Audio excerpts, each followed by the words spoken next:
morning, everyone, and a warm welcome to today's EURES webinar. I'm Michalina from EY, representing EURES training provider and serving as your moderator for today's session. Before we delve into the topic of promoting EURES on social media, I'd like to cover some initial points. Today's webinar focuses on the effective strategies for promoting EURES through social media platforms. As you can see on the agenda slide, we have an engaging lineup of speakers and discussions planned for you. First up, Filip Simonovski will share invaluable tips and strategies for leveraging social media effectively. Later, Rob von Leunen will share his experiences and insights from running EURES accounts on social media.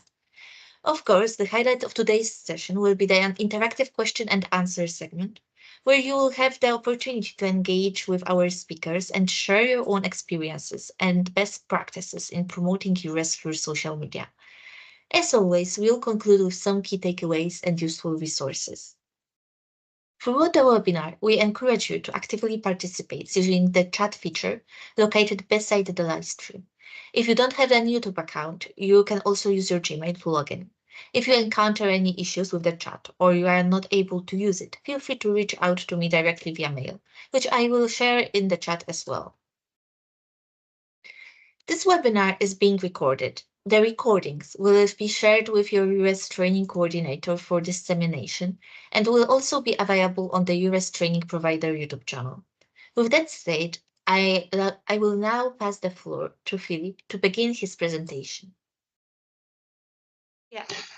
Hello, welcome everyone, and thank you for joining today's presentation.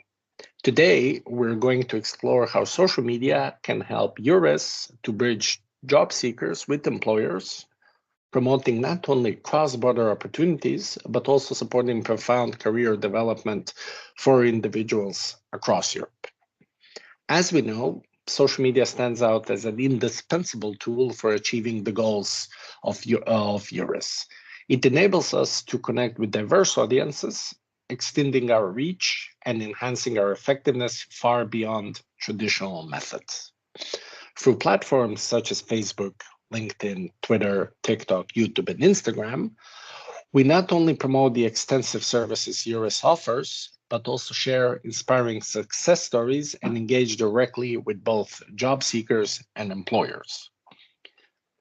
This interaction helps us tailor our assistance to meet the specific needs of our users, ensuring that we provide relevant and impactful support. Now, as we proceed, I will delve deeper into how we can optimize our use of social media to better serve these audiences and maximize the impact of EURES network. So let's move forward to discuss the strategies that will help us connect more effectively with our audiences through these powerful digital platforms. Okay, so main purpose, as stated earlier, main purpose of EURES is to connect seekers with employers, to promote cross-border opportunities and support career development, and to showcase all of these things on various social media channels. The target audiences to who we speak to are job seekers, employers, young professionals, and here I would add general audience that is not aware of what EURES does. Next slide. So let's now dig deeper into the social media channels that can support labor mobility and career development across Europe. Each of these social media platforms provide a unique opportunity and serve a concrete purpose in our communication strategy. So let's go now deeply into them. On Facebook, we focus on sharing valuable industry insights that matter to our audiences. Most effective way here is to post reels showcasing individuals who have successfully found new jobs or changed careers by using the services of the platform. So the reason here why reels are the best content format is because people connect more with videos of showing actual people who did something that they inspired to do than just reading about it in a blog or an article. So when in doubt, record video. Because this will help not just to inspire our followers, but also to give them a real life glimpse of what is possible by using our network. So then next one is Twitter. Twitter is the go-to platform for sharing thought leadership about the job market and current trends. Here, we actively share insights and updates, providing followers with valuable information that can help them navigate their career paths more effectively. So those updates can be sharing various updates from either the Commission, Parliament, industry trends. Is a particular industry hiring more? Is there an untapped market, and so on? That type of content works really well on Twitter. Next up is LinkedIn. So here we can connect more professionally with our audience. Also, in the past, I would say between 1 and 3 years, LinkedIn has successfully transformed itself into a more of a personal branding type of a social network, where the main focus is not just for people to hire and get hired, but also to build up themselves as an authority in an area of their interest. And especially in the past 6 months to a year, LinkedIn introduced a lot of extra content and a lot of extra tools that can help anyone become that, theoretically. Following after LinkedIn is Instagram. So on Instagram, we can take a little bit of a lighter approach by sharing content like job interview fails, for example, because Instagram is full of ideal content. We can see where everything is perfect from influencers and so on, but we don't see that many more real life content in terms of showing how somebody has failed to get a job. This type of content can help people to connect more with it because they can see this is realistic, this has maybe happened to me or to somebody that I know. So it's a very relatable way of promoting. Next, YouTube and TikTok are platforms where we dive deeper into the job interview process. For example, we could organize a job interview insider series that can offer tips, do's and don'ts, and behind the scenes insights into job interviews, making these processes more approachable and more understandable. On YouTube and TikTok, there are already quite a few examples of people sharing similar tips, some in a funny way, some in a more professional way. So I advise to check YouTube, especially TikTok as well, if you have it. For such examples, there are many to choose from, and see what resonates with you, so you could potentially implement it. So, summarizing, through these varied approaches, across different social media channels, we can effectively engage with diverse audience segments, providing each group with tailored content that meets their specific interests and needs. Next. So speaking of case studies, there are many to choose from. One of the examples here was added by an agency called Horizon, called The Great Graphic Design, where they used Facebook to get a new graphic designer in a very creative way. The second one was from Burger King, where they used LinkedIn to hire a marketing manager, again, through very nice creative approaches. But the most creative approach, in my personal opinion, was Ogilvy, the world's greatest salesman, that used engaging video content to challenge users to sell a red brick. And the best submissions provided a job interview. This creative approach not only boosted Ogilvy brand as an innovator, but also attracted a flood of talent eager to demonstrate their selling skills. if we would try to connect this example to the EURES network, here this maybe would be a good idea to see if it's possible to partner with some of the companies that have been using EURES services for a long time, and to see how this could potentially become a more wider campaign. It will probably involve a little bit more extra planning. Probably it wouldn't be possible to be a one-man or a one person job. Probably would need to be more, but I do believe that if you have knowledge of a company that could be similar to this, the results could be really, really good. And to finish with this, speaking of the statistics of using social media to reach target audiences, one of the latest available numbers are that basically 80% of job seekers use social media to get hired. 91% of all employers use social media for recruitment, and obviously 100% of all job seekers need to get hired. So there's a lot of people who you need to see how to engage with. Next. Now, after we finish, now that we finished going in general terms through the social networks that can be used to reach the target audiences, let's talk about the main thing that's important to create the content that will engage those target audiences. So now I will show you some examples of what can work and what doesn't work, so we can better understand how to create effective content. So first key principle of engaging content is relevance. Good example, or I would say even a perfect example of relevance, would be sharing success stories of individuals who found jobs across Europe through EURES.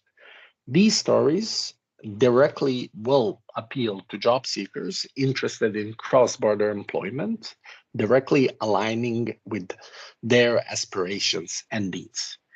These stories could be shared in many different ways depending on what's available to you. So this can maybe become a series of articles shared on your LinkedIn profile, on your blog, or if those are people who you can interview yourself, this could maybe become a series of stories on Instagram, posted as reels, and so on. Then, a bad example would be to post about unrelated global travel tips or policy developments that don't concern job seekers. This content will probably confuse the message and dilute the impact on our target communication. Because remember that people always want to consume content that speaks to them, that's relevant to them about their current situation. Next one, clarity. A good example is when we discuss the process of moving and working in a different European country, using straightforward language and clear infographics helps to demystify that process. This approach makes the information accessible, especially for those who are encountering these procedures for the first time. For example, here, if you want to make it more relatable to people, I would advise perhaps to partner with a local influencer who is maybe already active in this field, if they exist. If they don't exist in that particular field, would be good to see if you can find somebody who is related to it, not too loosely.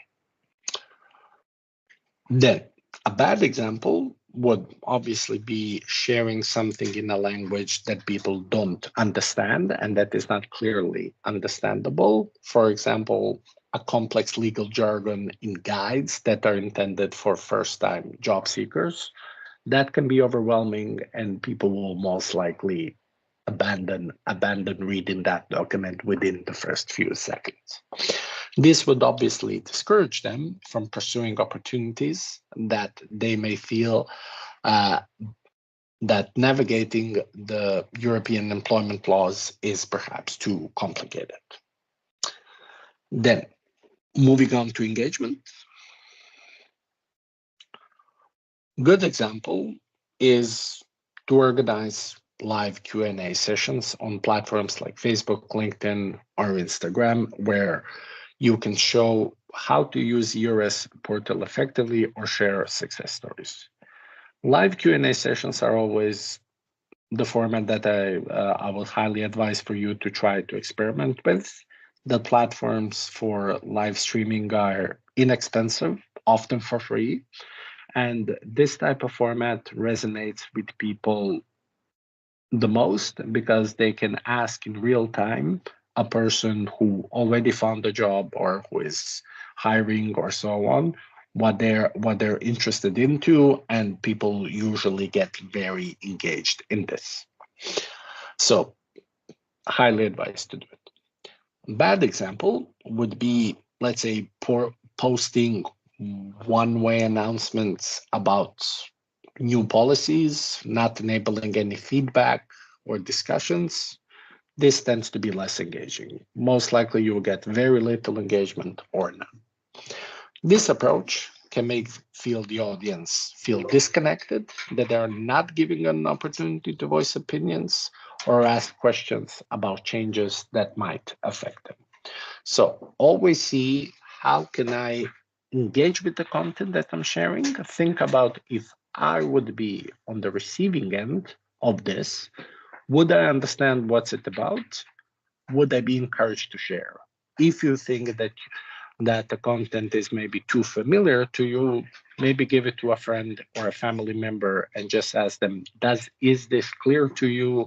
Would you engage with this if you would see it on your social profile, depending on the social network that you use?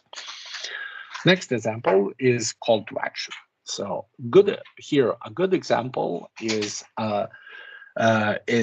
discover your European career path. Register now on our portal to start your journey. Due to obvious reasons, here you can see why this is a very good call to action. It's clear, it's understandable, and it encourages people to do something that you want them to do, and they know exactly what will happen. A bad example would be just a vague click here without explaining any benefits or relevance or anything else. Here, you still might get some engagement, but probably it won't be that much because people won't know what are you talking about. Next slide. So, to sum up, all of these posts could be batched into informative posts. So those are essential for sharing key information about the job markets, application tips, and your services. The goal of these informative posts is to educate the audience, provide them with valuable knowledge that can aid their job search and help their career development.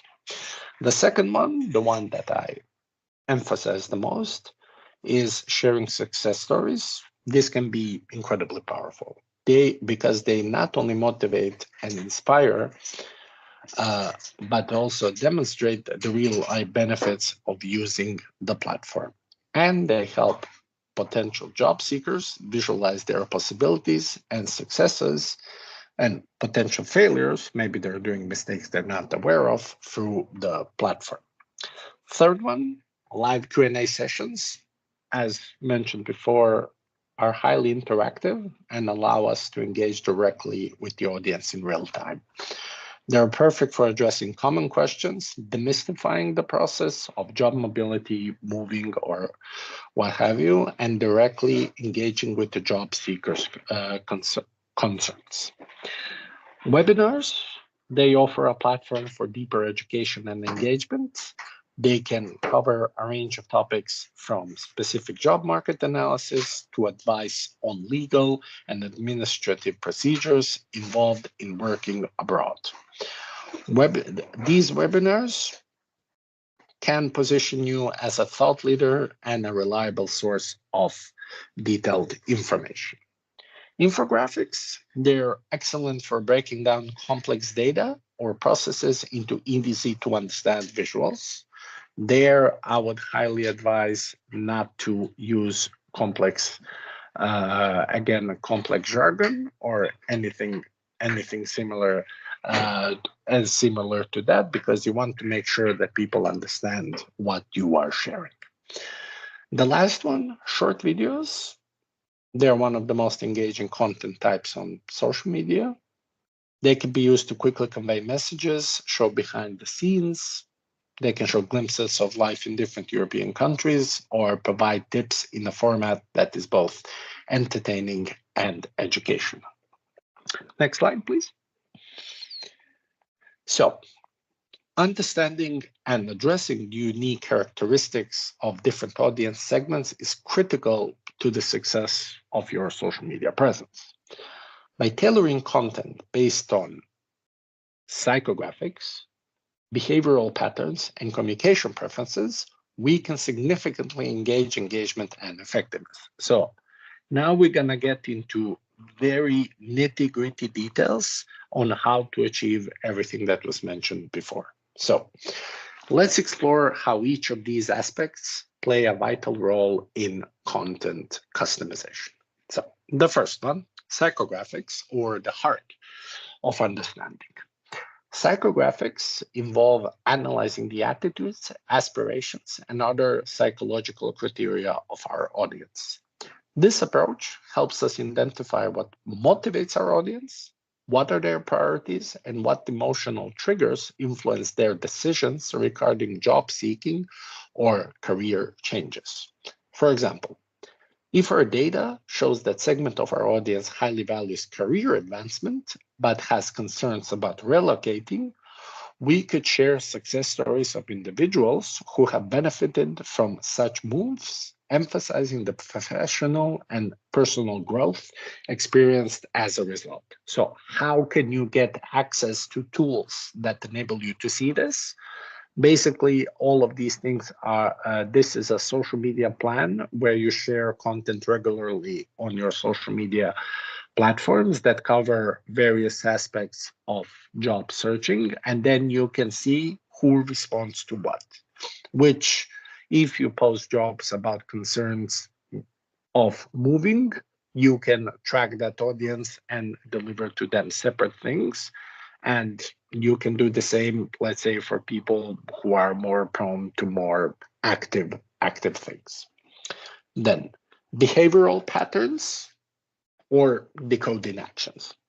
So observing and analyzing both online and offline behaviors allows us to understand how our audience interacts with our content. By tracking these interactions, we can learn what types of content keeps them engaged, when are they most active, and which call to actions are most effective. This is basically all visible through the analytics of the social media platforms that you use in, let's say on Meta. You can get really very detailed reports on LinkedIn as well. Twitter a little bit less, and on TikTok it's highly detailed as well. Or you can get the social media dashboard and there you can choose the one that tracks the metrics that are relevant to you. So example of this would be, let's suppose analytics indicate that job seekers frequently engage with posts about specific industries in the late evening. These things you can see on the analytics. And in that case, we might schedule our most important industry-related updates or live sessions during those peak times to maximize reach and interaction. Then, communications preferences speak the language of your target audience. Different segments of the target audience we want to reach may prefer different communication channels and content formats. I said before that video is the most engaging one, and that is true for the majority of people. However, not for everybody. Some people like to read more, some people like to watch videos, some like to download PDFs. Everybody is different in terms of preferences of their favorite content piece. For example, in a professional audience that spends a significant time on LinkedIn, Articles about market trends and career tips are effective, but again, take into account that that content will highly likely be consumed on a phone. So try to summarize it. Don't make it too long because nobody spends 10, 15, 20 minutes reading an article on their phone on LinkedIn. So take that into account. Following that, let's talk now about adapting the communication style for better connection. Beyond choosing the right channels and formats, it's very important to adapt our communication style to resonate to each audience segment. This could mean using more formal language for professional platforms like LinkedIn, even though that has changed a little bit in the previous months and let's say up to a year. So you can go a little bit more informal based on various case studies and personal experience. But it's definitely that on Facebook, TikTok, and Instagram, you can go with a much more relaxed conversational tone. For example, when addressing young professionals on Instagram, make sure to use informal language and current slang that can make the content more relatable and engaging, which can foster a stronger connection. But highly advise do the research which slang is currently active and which trends are currently active, because trends change all the time. You don't want to appear out of date if you find a trend that you really liked, but maybe that trend was active 2 years ago. So do your research before. Next.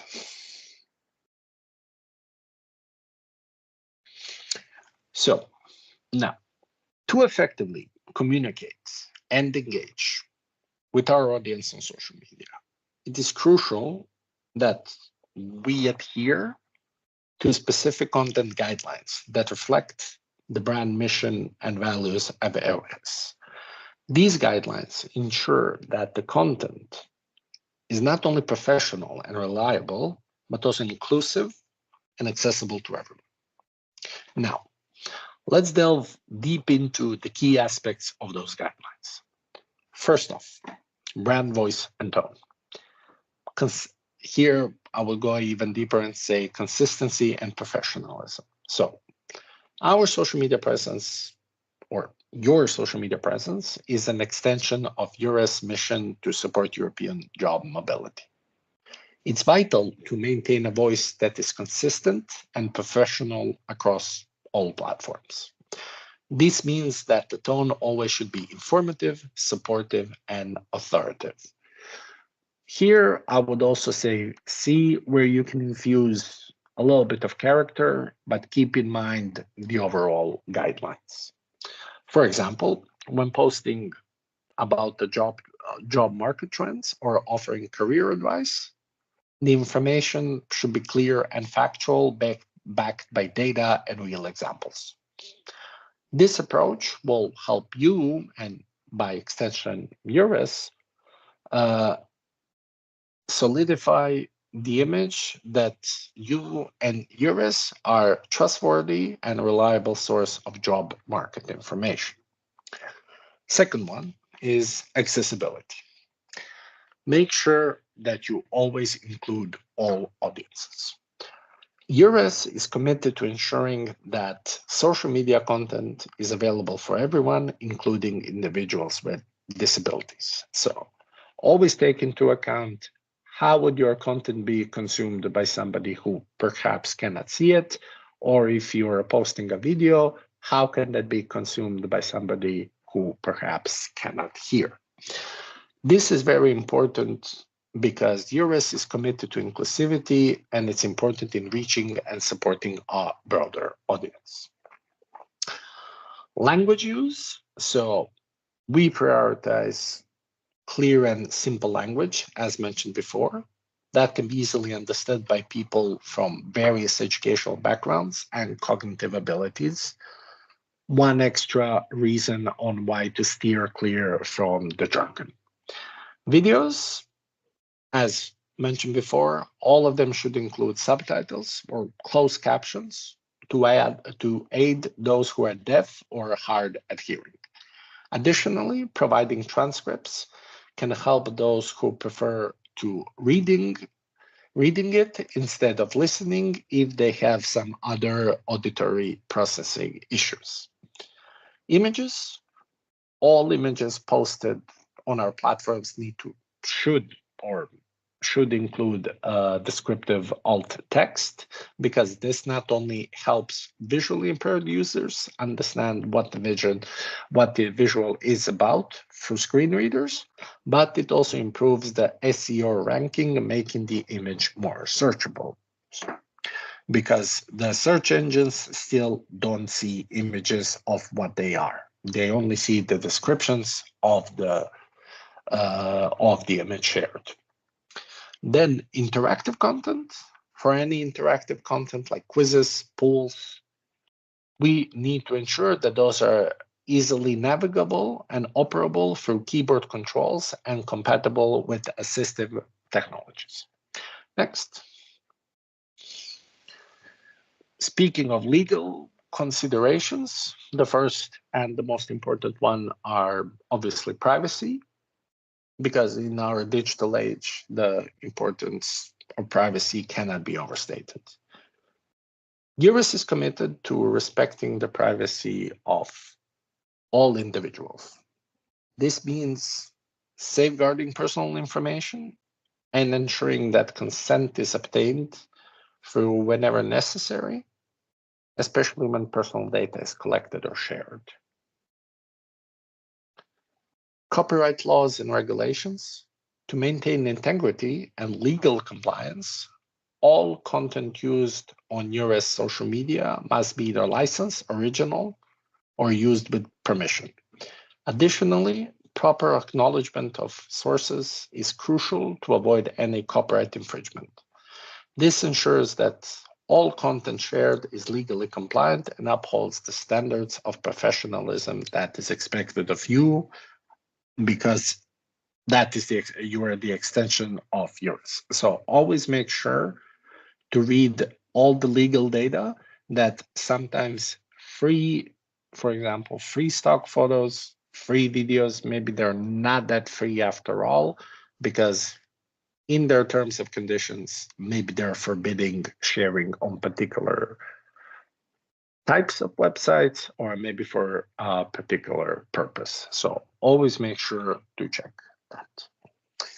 Then measurement and analytics. Tracking engagement, reach, and effectiveness is very important to truly understand the impact that our social media to truly understand the impact of our social media efforts. And also, it's very important to employ analytics. By tracking metrics such as engagement rates, reach, and overall effectiveness of the content, we can align our strategies with the data-driven preferences of our audience. So, as mentioned before, analytics, they're your friend. So when you post something, don't just post for the sake of it. Go back after you post it, let's say in a day or two or three, depending if it's a part of a campaign or so on. Go back and see how did it do? What can the engagement done on that type of post tell you, and then use that knowledge for future use.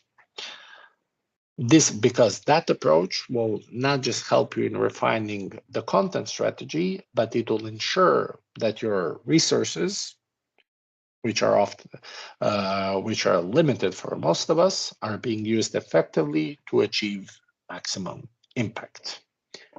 So, as a bonus point, as we advance our social media strategy, two pivotal elements can significantly boost our engagement and community involvement: responding to comments and encouraging user-generated content, which is always beneficial.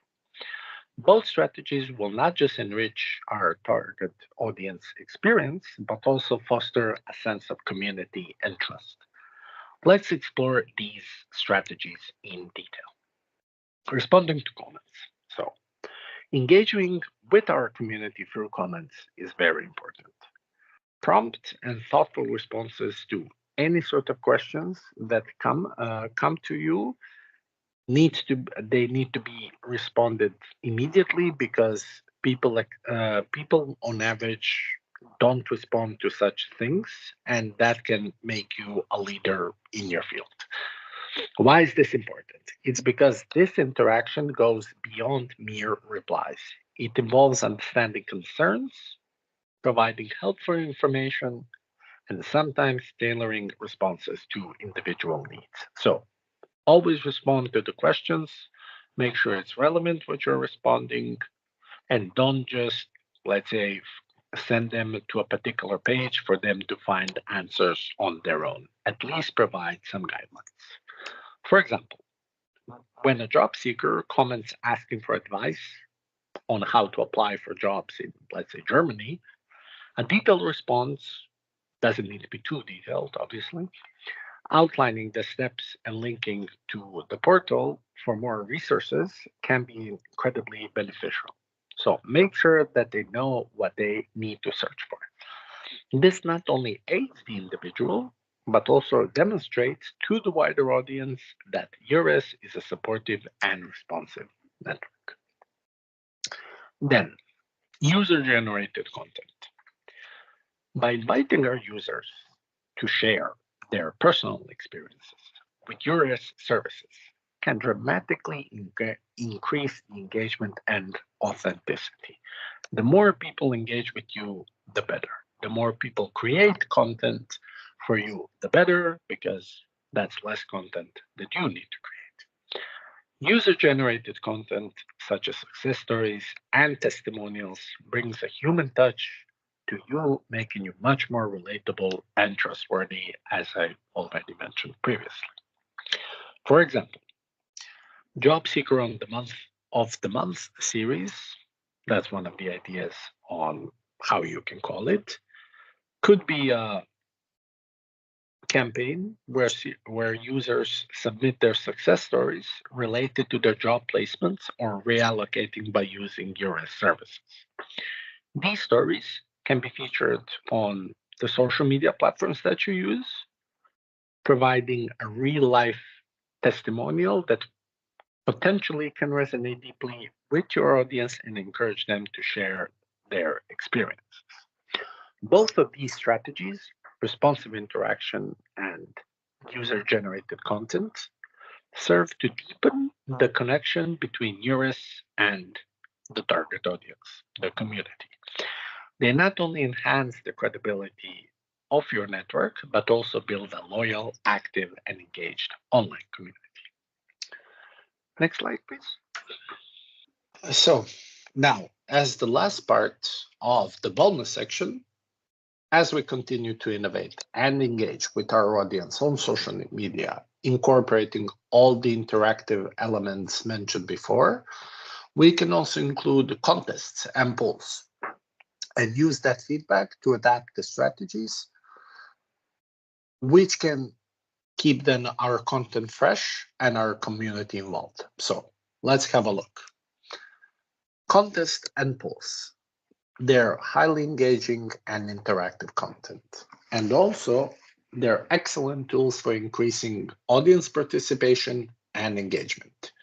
These activities not only make our social media channels more dynamic, but also serve as fun and interactive ways for the audience to connect with EURES and others.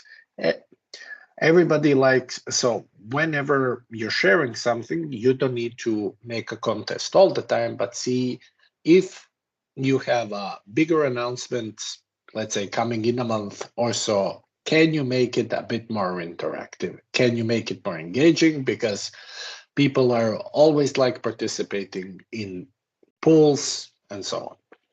For example, organizing a photo contest where job seekers share images of their workplaces across different European countries. This is not just to celebrate the diversity of European job market, but this also fosters a sense of community among participants. Similarly, conducting polls about the most desirable job stackers can provide insights into where EURES might focus its resources based on popular demand.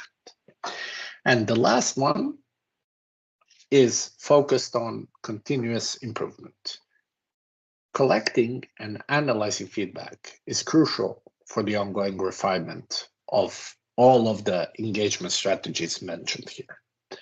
Understanding how the audience interacts and different types of content that work or don't work help us identify what resonates most and what could be improved.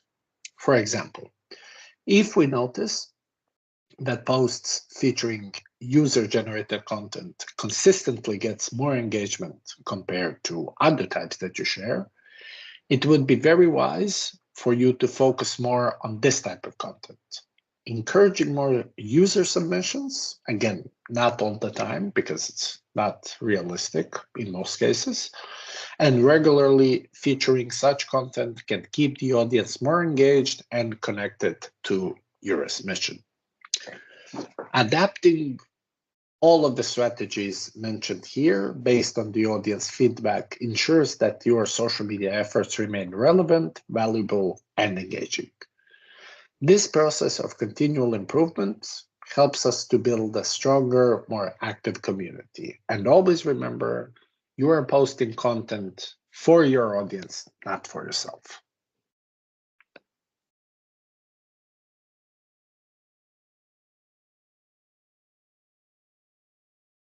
Thank you, Philip. I will now pass the floor to Rob, who will share his experience with the subject. Hello, welcome to my presentation about brand awareness and EURES in the Netherlands, and how is our brand awareness and how we try to grow.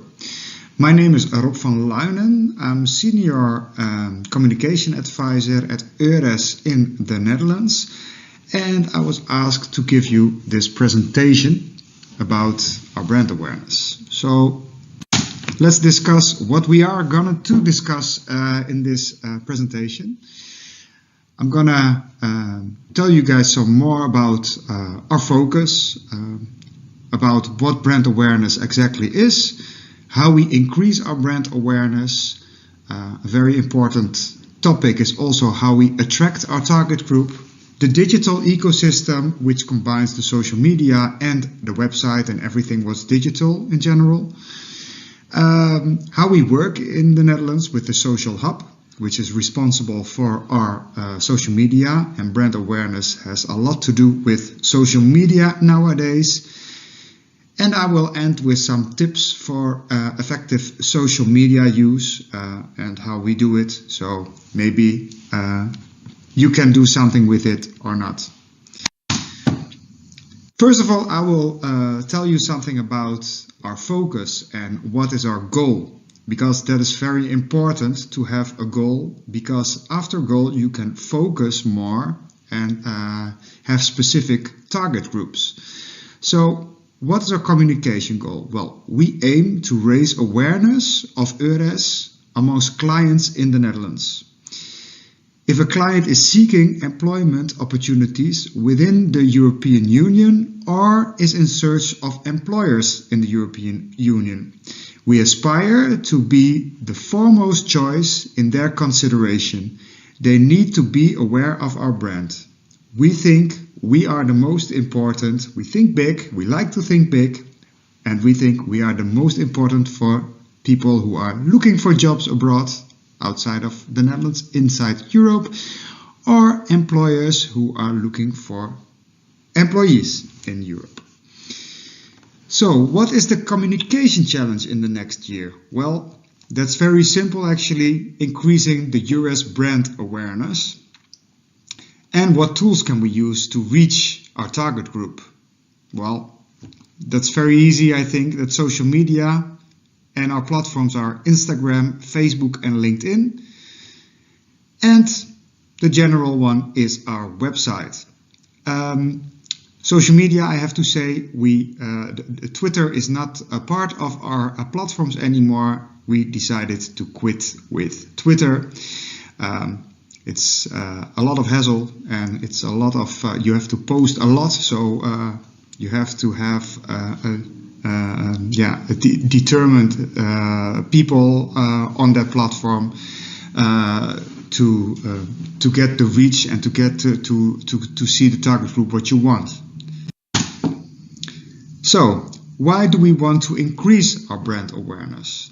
Well, we conducted an online survey on Facebook and LinkedIn amongst all our followers and our desired target group. So we have, of course, we have followers, but we also have desired followers which are not following us yet, but we think they are very important and we think they might need us.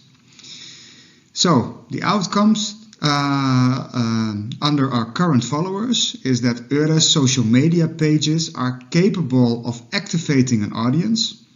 They respond on our posts, or they share our post, or they in some kind of way they engage with our post.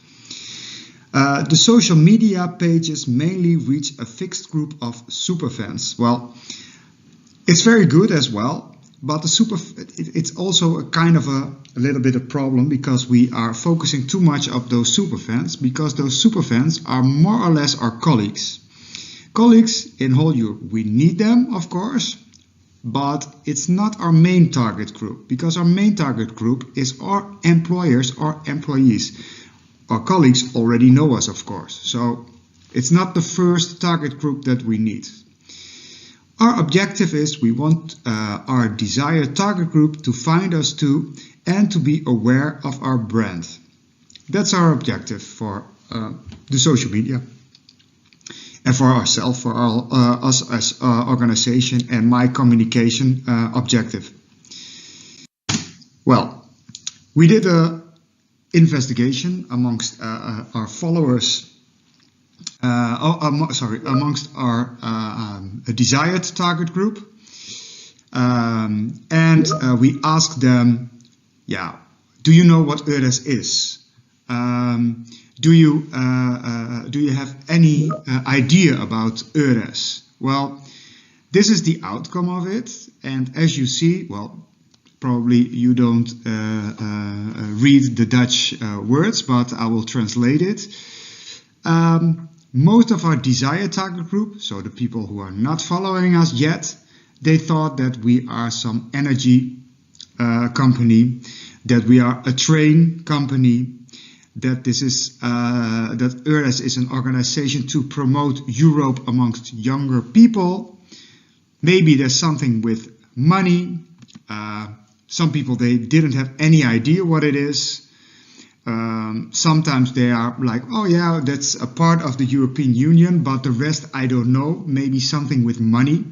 Well, as you see, amongst our desired target group, which we did the investigation under our on the Facebook and Instagram, a lot of people, they don't know what EURES is. So that was already a signal that we need to do something about our brand awareness. But why? Why the brand awareness is so important for us as EURES the Netherlands? Well, brand awareness is the measure of our target audience, familiarity with EURES, and the positive associations they hold with our brand as EURES. So it's crucial for organizations in order to reach their target audience. If you have a good brand awareness, you build also trust. And that's also very important for our target group, for our customers. Brand awareness helps us to reach our communication goal. Well, one of my communication goals the last year and the next year is make our brand strong, make brand aware, make our clients be aware of EURES. So I'm gonna tell you something about the brand awareness at EURES in the Netherlands. Well, with my manager, we were talking about it, and we decided actually to have a focus on our online brand awareness. Why online? Because we think that our target group and we have a big target group, is mainly, we find our target group mainly online, on social media, on Google, for instance, searching for our website, searching for more information about working abroad. EURES has worked on building brand awareness for a couple of years already, and we promote our services already on social media and on our websites, but we think we can do better. So how we will increase our brand awareness? Well, what I just said, we did already an analyze on social media channel. We did also the analyze who is our current audience, which I just told you. And now we want to decide who is our target audience. Well, we decided to have two types of audience, two types of targets. We have employees and job seekers in the Netherlands who are latently considering working abroad for a period. That target group we find mostly on Facebook and Instagram. And we want to use it, Facebook and Instagram, for this specific target group. The second one is employers in the Netherlands with a latent interest in recruiting foreign staff. We're going to use LinkedIn channel for that target group. Why LinkedIn? Because we think a lot of employers in the Netherlands are on LinkedIn, and we want to focus with that channel, with that platform, only on the employers. We want to focus on employees on our Facebook and Instagram because we think that there is that target group. So, how we attract our target audience? What is our strategy? Well, first of all, we were thinking, let's do a campaign. Let's do it and get a lot of money on a social media campaign. We have a starting date and we have an end date. But yeah, what happens after such a campaign and our social media platforms are not that strong now? If you do a campaign with a begin and an end date, you have a lot of traffic on your social media platforms, but after the campaign, it goes down. You can start actually after a year all over again. So we want to choose for an always on campaign. We want to build a good strategy. We want to be always on, always online, actually always on present on our platforms, so that our target groups always sees us or always have information about us on our social media. It's a strategy that runs continuously without an end date. It's ongoing and promotes our name and services all year long. We engage with our target audience all year long, what I just mentioned, and maintain a steady stream of content and communicate with our audience all year long. So actually we are always there, and that's, I think, a very important baseline. How we do it? Well, how we do it is also, of course, very important. It's not that you make just any post and it works and you be online always. No. We try to work with formats. This is how we try to do it. On Instagram and Facebook, we work with formats, and we want to inspire and inform people about working abroad.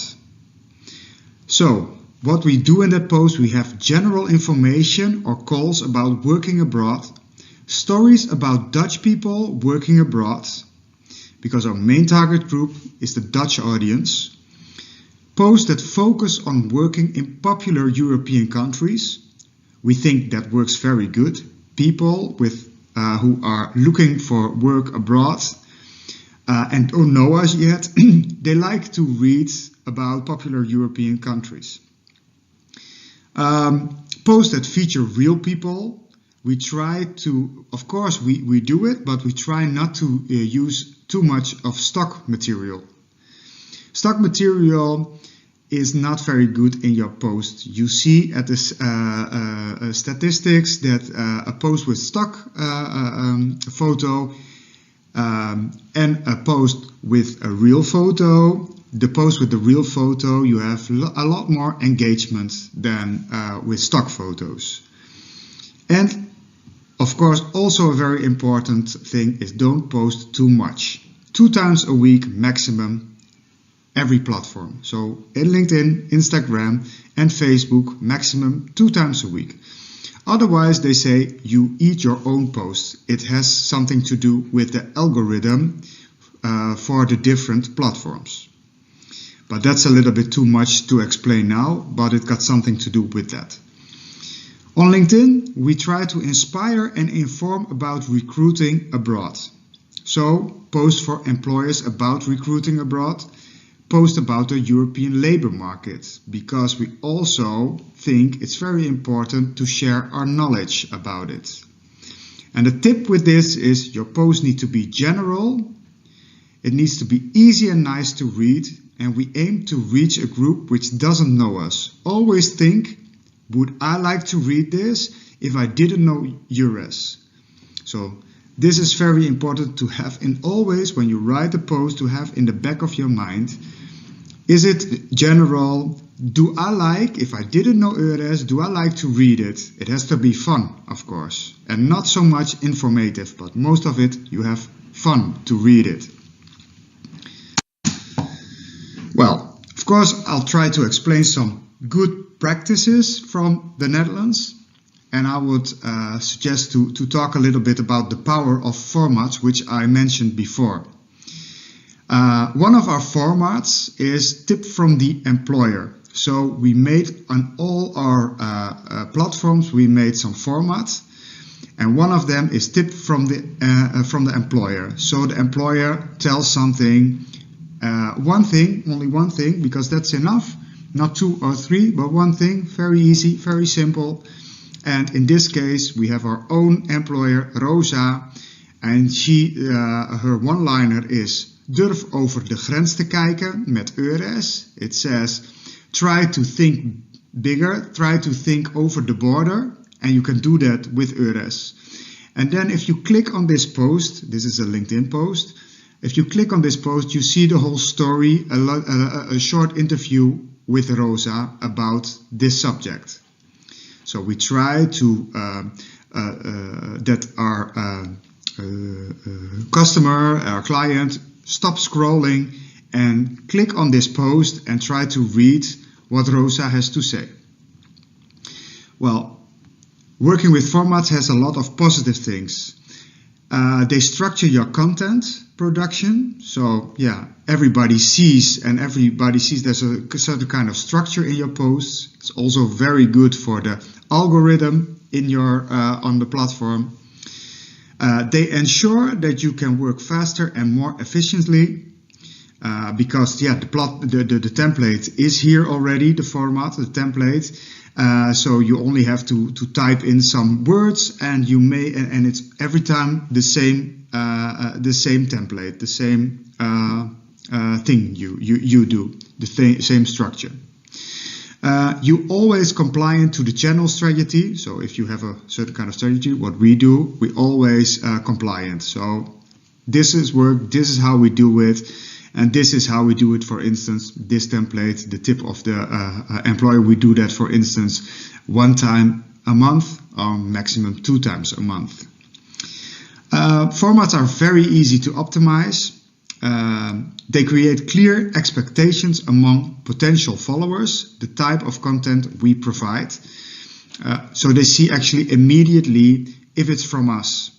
If we do this a lot, you see immediately, this is an EURES post. Okay, I'm interested. I'll stop scrolling. That's the most important. And I'm going to read it. This ultimately creates a stronger bond with our audience. So that's the power of formats. Here I'm going to show you a little bit of statistics. Before we work with formats, it's a general statistics, but this is one of the statistics before we work with formats. And on the right hand side, you see the statistics from a post the post what I showed you before with Rosa, our colleague. And we worked via a format. Well, you see the interaction, which is an important percentage, and the difference. 2.3 interaction on a normal from a year ago.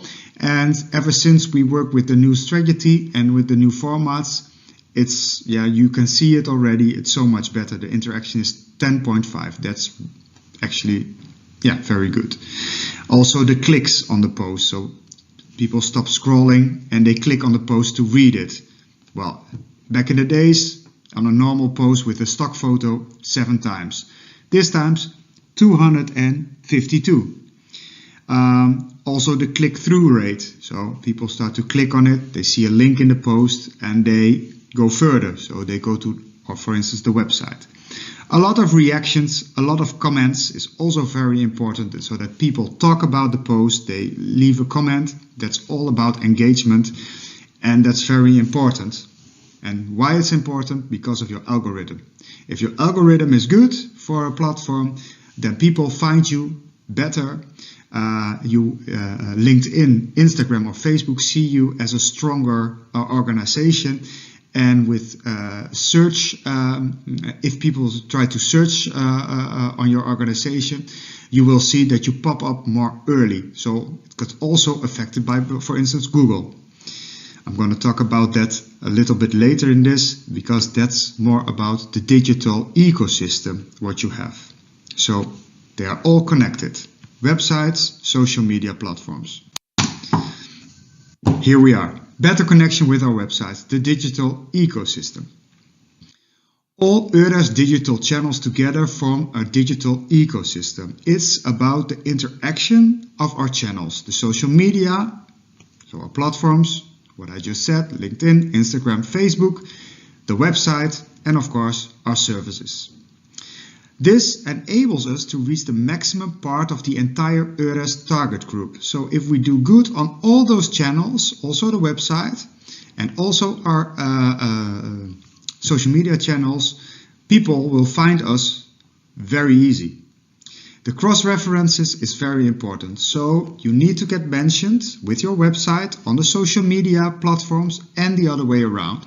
So also on your website you need to refer to the social media websites, and that's very easy on websites to do that, and also on social media. One of the very important is make decisions. Better use one perfect website than 3 websites, to make sure that our clients know where to find us and information is more clear. And also it got a lot to do with the algorithm. So better one website than 3 with half information. So people know exactly where to go and where to find information about our organization. A little overview on how everything is connected. So here you see the connection between target groups and our social media channels. It's in Dutch, so I will translate it. The Dutch employers and employees, they go on Facebook for interaction and inspiration. We try to have some inspirational posts on Facebook. On Instagram, Dutch employees they are looking there for interaction and inspiration as well.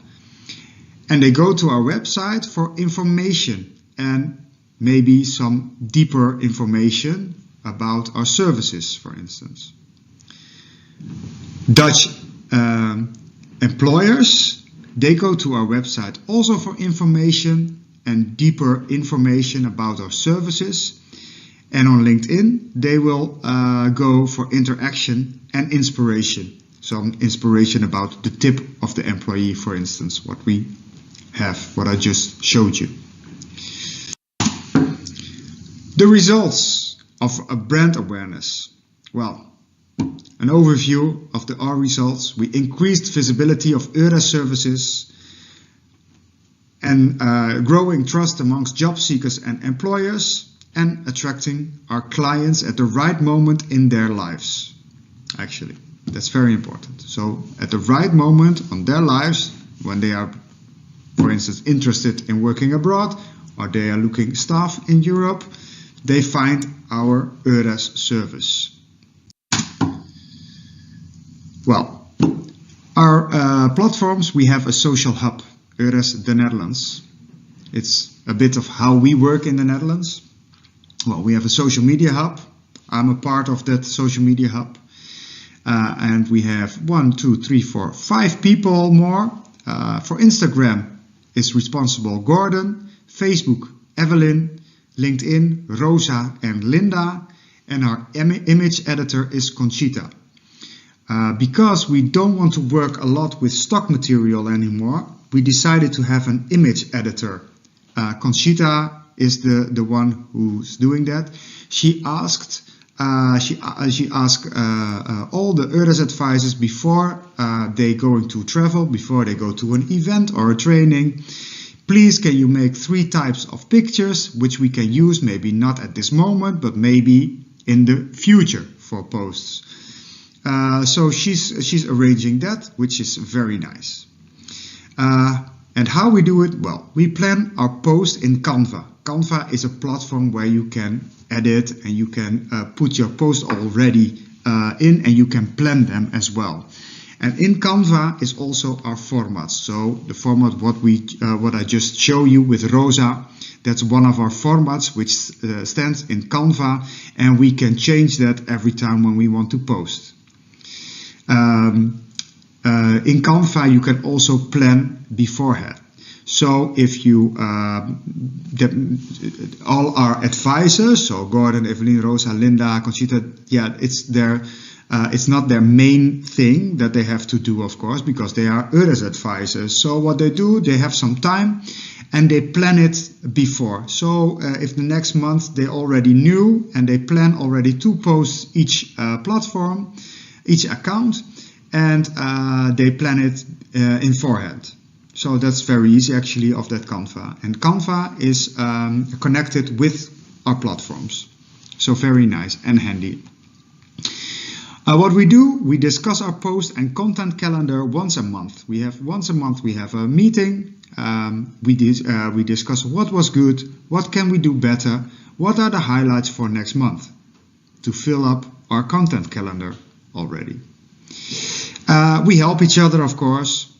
And last but not least, we love social media and we try to update our knowledge all the time. So we like to read something about social media, new things. We like to get inspired. So yeah, that's, I think, very important. If you do social media, try to find people who really like it and who know a little bit about it. It has to be nice. Everybody has to like it. My tips for effective social media usage in your country. Well, first of all, identify your target audience. That's very important. Check on which social platform is that target group. So, for instance, job seekers for Holland, the most of them are on Instagram and on Facebook. Employees are more on LinkedIn, so we decided employees only LinkedIn, Instagram, employees and job seekers. The third tip, use only one account on the platform to avoid competing with yourself. That's also a very important one. Beforehand, we had a lot of EURES accounts. For instance, on LinkedIn, we have EURES the Netherlands, we had EURES North Holland, we had EURES Scheldemond, we had EURES, we had a lot. But yeah, it's better to try to combine all those accounts and think about what your client wants to know instead of that you want to push information. Always think about what your client wants to know. Keep your target audience separate on your account to avoid confusing the algorithm. Well, that's what I just said. Actually, try to find your target group and on which platform are they and focus on that. It's nice to also, for instance, LinkedIn was a big discussion because we have, of course, we have employers and employees on LinkedIn. But we made a decision to only focus on employers on that specific platform, LinkedIn. We make the decision, employees and job seekers, only on Instagram and on Facebook. This is the decision we made, and keep focus. So it's always nice to have a little bit more of that target group, of course, like our colleagues or maybe some job seekers.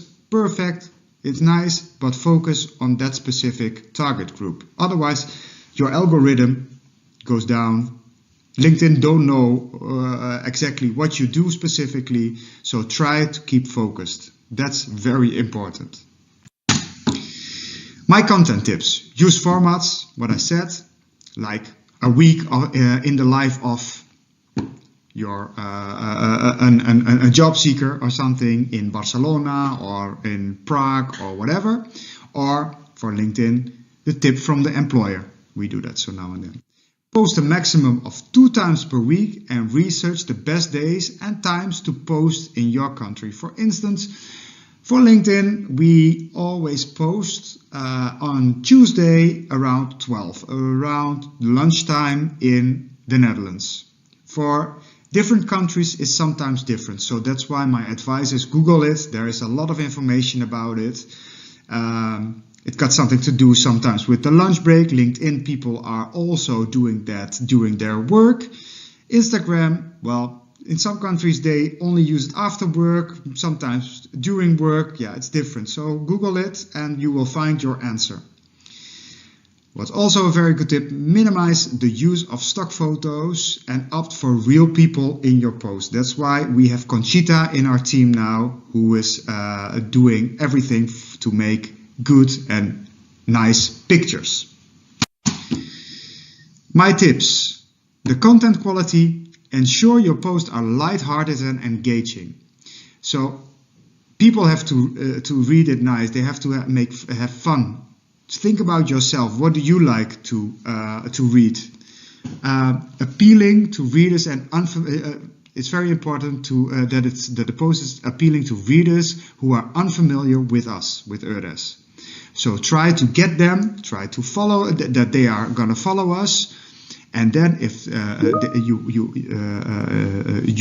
are in the amongst the followers, and if they want some new information or some more information, try to convince them to check more information on our website, where is more about our services. Direct your post towards seeking employers or employees and not specifically to colleagues, and use a format. What I just said, redirect interested readers to our website for more in-depth information about EURES, but leave the posts light-hearted. Well, these are just a few tips to improve your social media strategy and effectively reach your target audience. Yeah, and I wish you guys all good luck, and reach out for me if you have any if you need any information about We Do It in Holland. I would love to talk to you and to get you more information about how we do it. And I think it's very important that we learn from each other within the EURES network, of course. So, if you have any question, reach out to me. My name is Rob van Luinen. I'm a communication advisor for EURES in the Netherlands. And yeah, thank you for your attention, and good luck with your social media.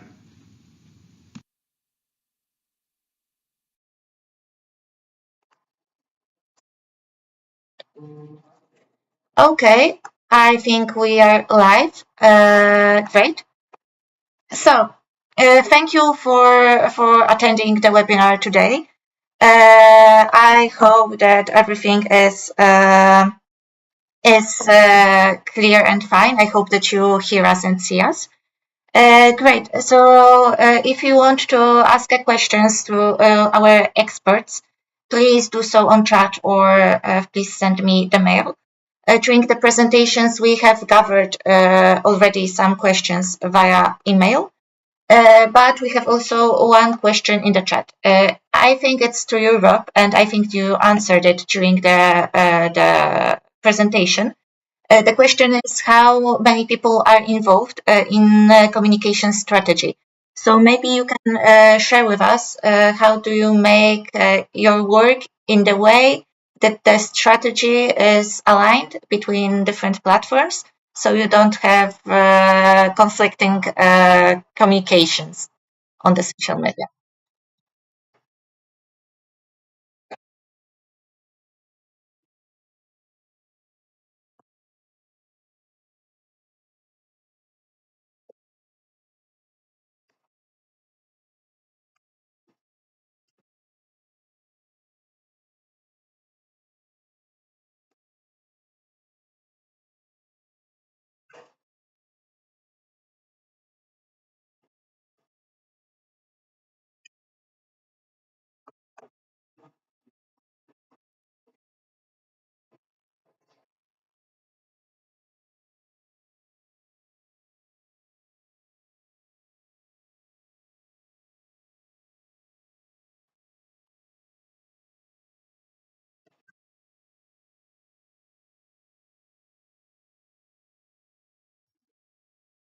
Wait, Rob, I think there's no sound.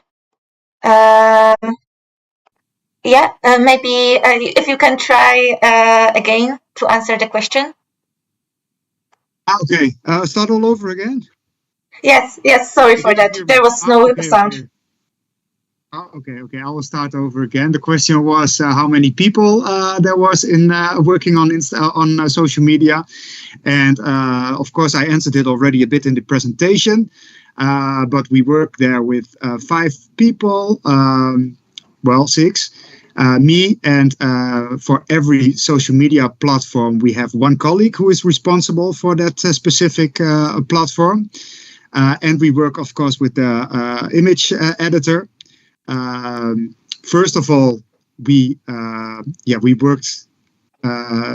What I wanted to say is that we needed a couple of very enthusiastic people, of course, who work for social media, because for everyone it's a bit like a plus thing. So it's not their core business, but they want to like it. So then it's very important to have an enthusiastic team around you to make it work.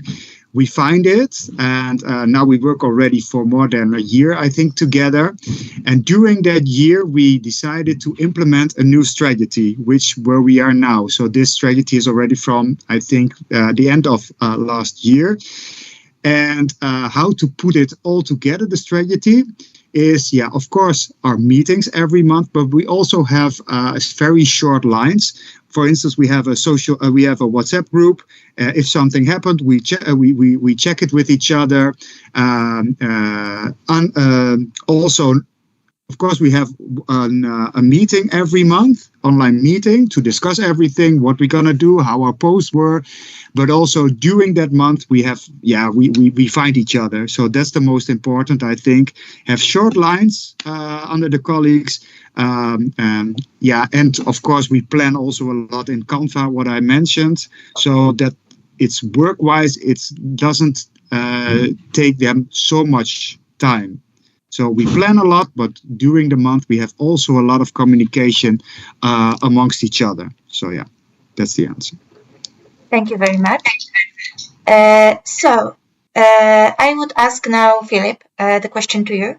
You have discussed various social media strategies for promoting EURES services, and from your experience or observations, which, let's say, 2 social media platforms do you believe are most effective in reaching job seekers and employers, and why? Well, I do believe those 2 would definitely, if let's say I would go down to 2, it would be definitely LinkedIn and Instagram. So LinkedIn, as I mentioned in my presentation, in the past 2 to 3 years has really affiliated itself to become much more than just a job searching platform, that it's now a personal branding platform. So definitely highly beneficial for those who are searching for a job and those who are hiring. And then Instagram, Instagram, the reason why is to show behind the scenes and to show what, let's say if you're a company, what makes you relatable, what makes you more human, and then also if you're a job seeker on Instagram, to show how does that process look like in real life. Hope this answers the question. Thank you very much. And now maybe the question to you both. Maybe Rob, first you would like to add something from your experience. Which two social media would you say that are the most effective out of these which you use? So which platforms you mean? Which are the most effective? Okay. Yeah, well, actually, we started with 4 platforms. We used Twitter, now known as X, as well, but we decided to not do it anymore. So Twitter was actually now that it's changed to X, the algorithm also changed a lot, and you really need to be online for that. So really every day, 2 times, 3 times a post, which was too much for us, and also the thing now going on X was not for us. I mean, for the Netherlands. I don't speak for other countries, but for us, it was not really nice and good anymore. And we couldn't find our specific target group anymore on X. So we decided to stop that. We decided not too long ago, I think now 2 years or 1.5 years ago, to be present on Instagram. And because the reason why we wanted to be on Instagram is we lost a little bit the contact with the younger audience.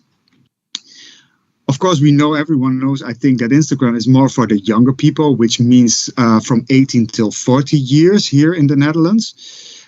So we decided to start with Instagram, and now we've grown already a lot. Also, in our main goal for this year and next year is also that we have to connect more with the students, with the young people. So we try to find them there. It's a bit different than the other platforms, because Instagram, we want to be nice to read. It's more visual, so we need more visuals there instead of Facebook. For us, our goal is more being informative for a bigger target group. Also for us, very important, we have the biggest group of followers on our Facebook. So for us, it's a very important group, not to forget. LinkedIn for our employers also grown a lot, which is very important for the part of EURES employers, of course, transnational as well as cross-border. So yeah, I think the most important, all the platforms for us are important, actually. So there are, because we also think we can find other people on all the platforms. Combining all those platforms together makes for us, the best thing, I think. And also what I mentioned also in my presentation, the combination with our website, what we are working on now, and have that connection as a digital ecosystem. Then I think that's the best to get in touch with your whole target group for whole EURES, so employers as well as employees and job seekers who don't know us yet. So all the platforms. Great. Thank you very much for answering that. And now question to you both. How to make social media activities dedicated to people over 50 years old? Do you have any ideas or examples? Maybe Philip, you can start. So if we target the demographic for people over 50 years old, given following the trends of usage, I would then focus on Facebook solely. Eventually LinkedIn, depending on your research and knowledge of which type of 50-year-olds you want to would reach. So definitely Facebook and LinkedIn. I would focus more on longer pieces of content, because people from that demographic are still the ones who are used to read something a little bit more longer, whereas the younger audience has a significantly shorter attention span. So more descriptive. There I would also combine, I used between videos and visuals, and also engage in the comments always if people from that age demographic would respond, because it has been proven many times through many reports that if you want to engage people who are in the reports, usually the demographic is 45 plus, is that if you engage with them in the comments regularly, they're much more likely to come back to your page. So that's my opinion. Rob? Yeah. I agree with Philip, of course, because that's also here a bit in the Netherlands. But what I would adjust to it, I think we have a little bit different because in the Netherlands, Facebook is for the employees and the job seekers. So I think for in the Netherlands, LinkedIn is a little bit less, I say, but so I will focus on our Facebook platform. The content, I agree with Philip, also videos, also the posts. But what I should do extra is maybe if you have some budget, if you have some paid media budget, you can also put it on Facebook, especially for that target group. So for 50 plus or 45 plus, I see Philip say yes. So I think you agree with that, which helps. So now and then also very much to get in touch with this specific target group and also for the engagement for them. So I would say all the tips what Philip gave, plus a little bit of paid media. Sometimes it works very good. Philip, yes? Yes, excellent points. I would just add that in terms of budgeting, so that doesn't need to be a big amount. That can literally be 100, 200, 300 euros. So we're not talking in the thousands. So if you have, as Rob said, if you have a little bit of money to boost, invest it, however little it is, it will be beneficial. Yeah, that's all.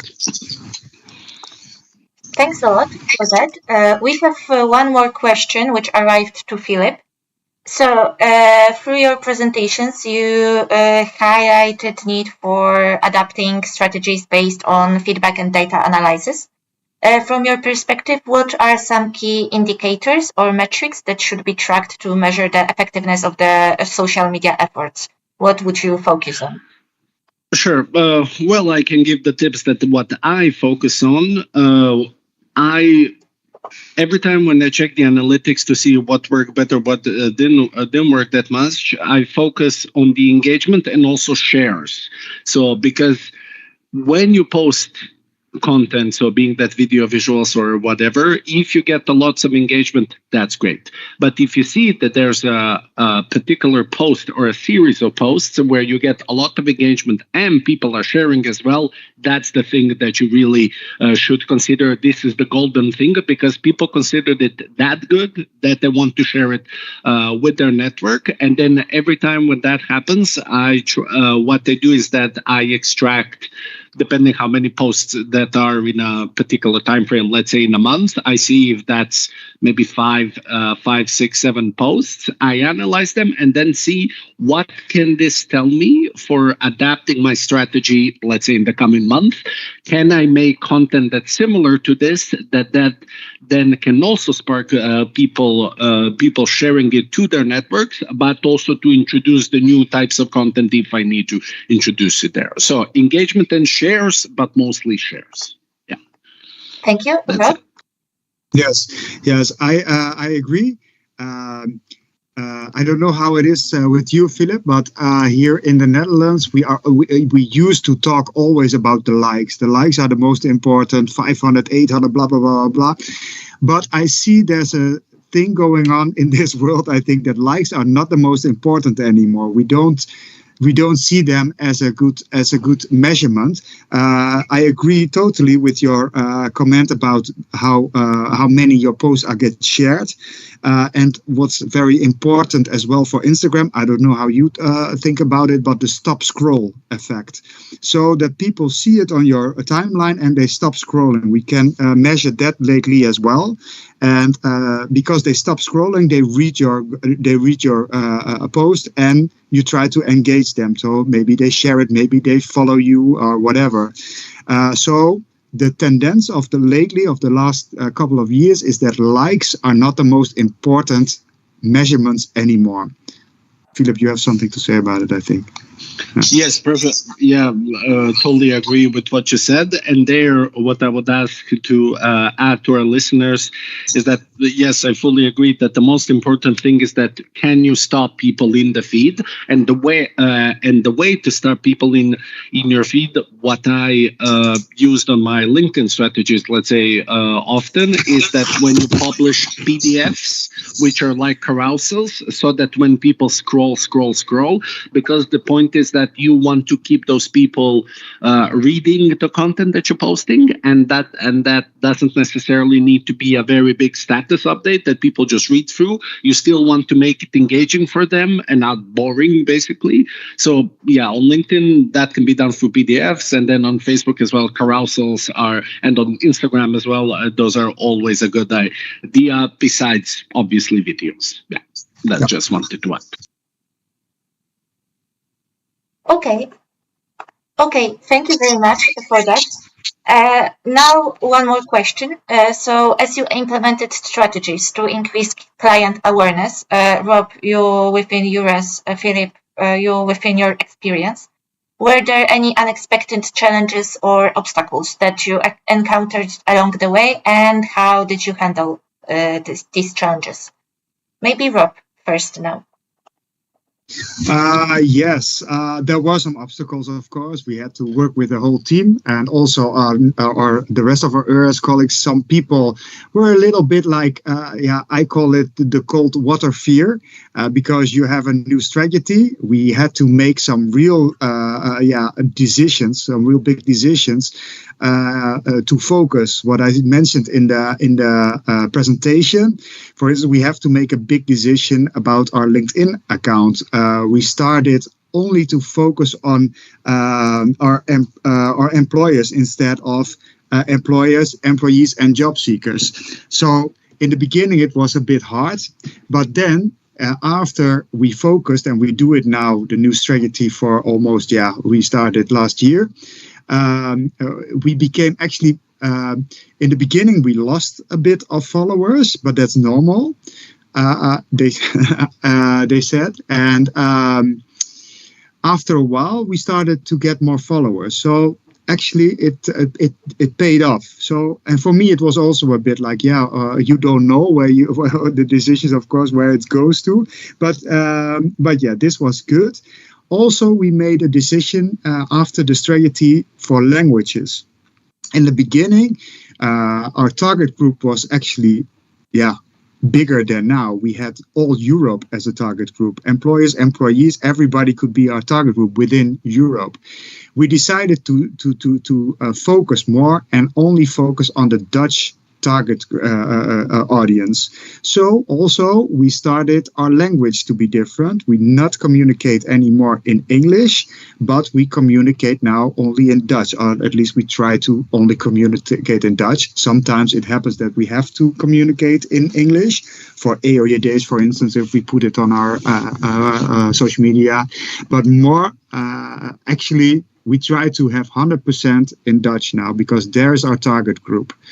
It was, and also in that way, you see that you lose a little bit of followers, because LinkedIn, Instagram, and Facebook see that you are post in English, and then you started to post in Dutch, and then LinkedIn or any other platform, they think, what are they doing?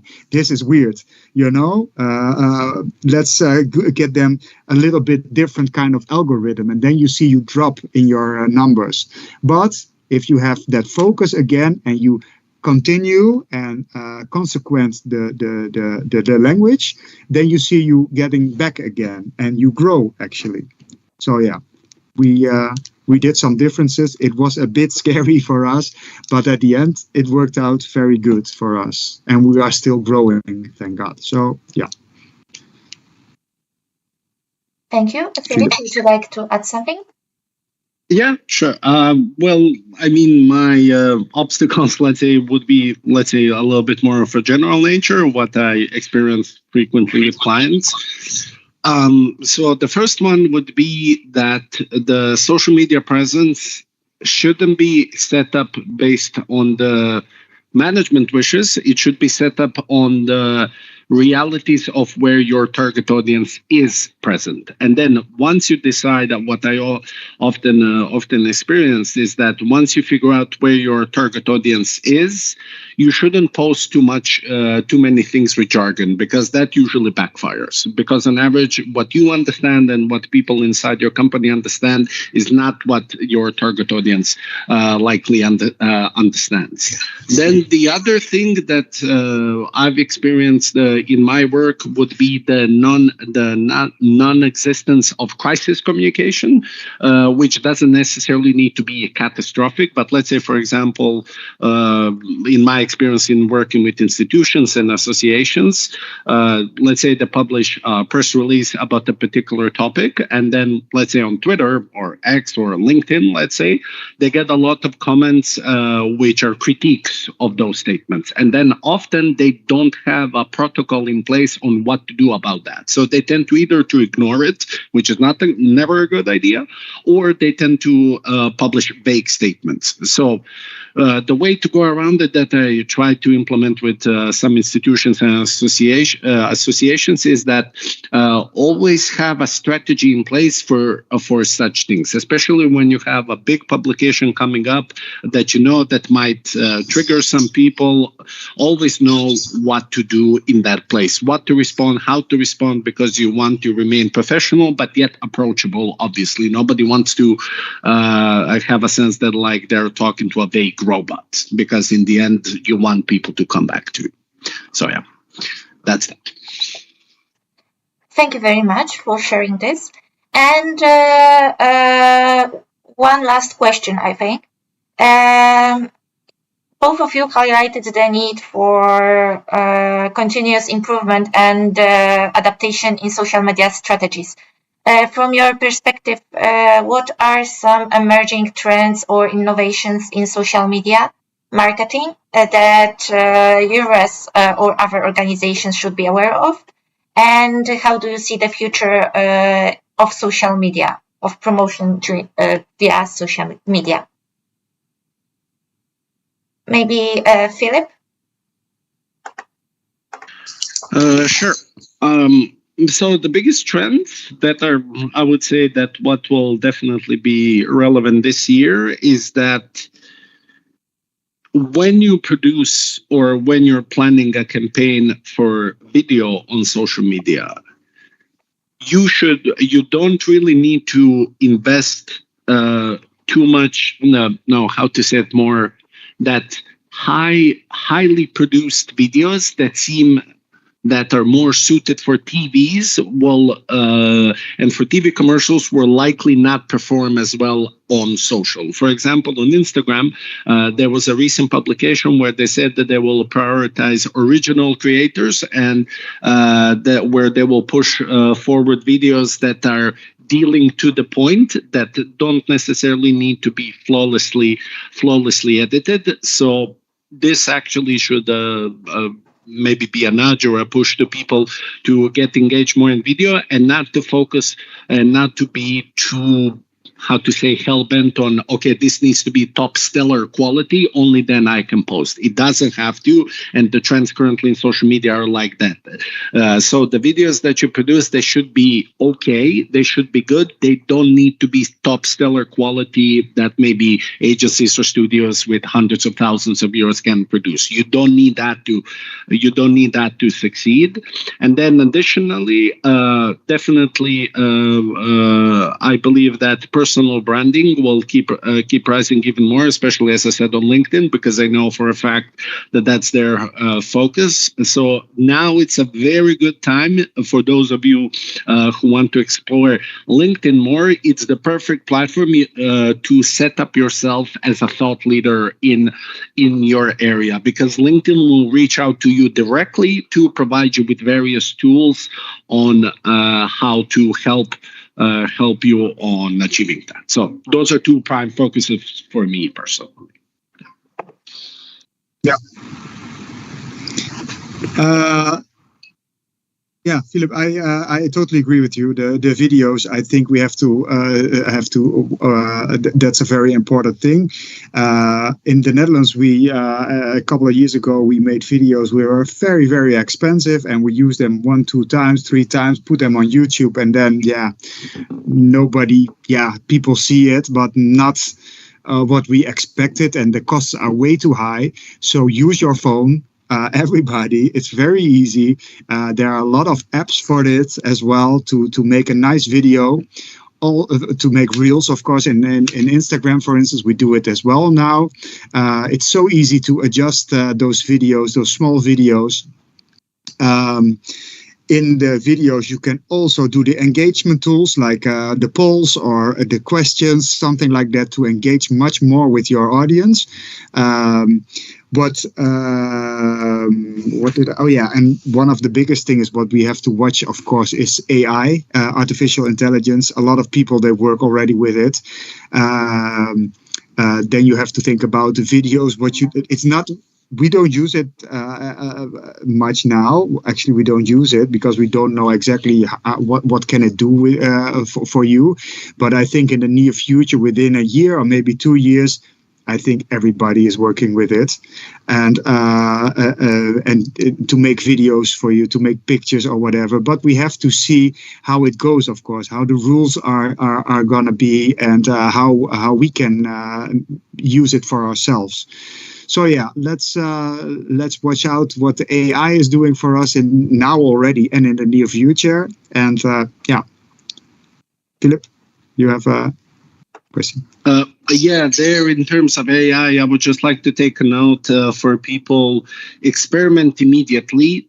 Don't wait. So there are a lot of tools currently available, because the changes will happen within months, not years. Because when you think about how, for example, ChatGPT looked like a year ago and what you can do now is just insane when you think about capabilities. So if not professionally, personally register, most of those tools have either free access or very cheap access. So get involved immediately, experiment, play around, and then see how you can implement into it. There, highly I advise, don't wait too much. Don't wait. That's true.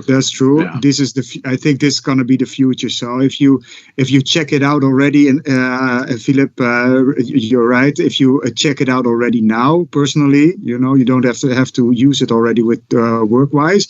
Then you're already on the train, and it goes on and on and on. It's not going to stop. For instance. So yeah, I agree. Download those ChatGPTs or other AI tools, and figure out how it works, so everybody know. And I think it's for everyone, not even if you are on social media or whatever. It's good to get knowledge of this already. Yeah, totally agree. Yeah. Great.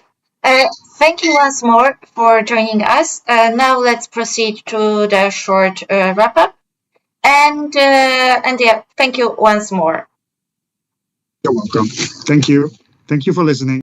Before we conclude, I'd like to remind you that you can find some useful links on the slide, including information and communication available on extranet of EURES, as well as Facebook group EURES Community of Practice, where you can exchange good practices. I want to extend a sincere thank you to all of you for attending today's webinar. Remember, if you have any further questions, feel free to reach out via email. Lastly, a big thank you to all of our experts for sharing their valuable insights and expertise with us today. Now, in just a moment, you will see a QR code for a satisfaction survey. We invite you to take a moment to fill it out and share your feedback with us. Thank you and have a nice afternoon.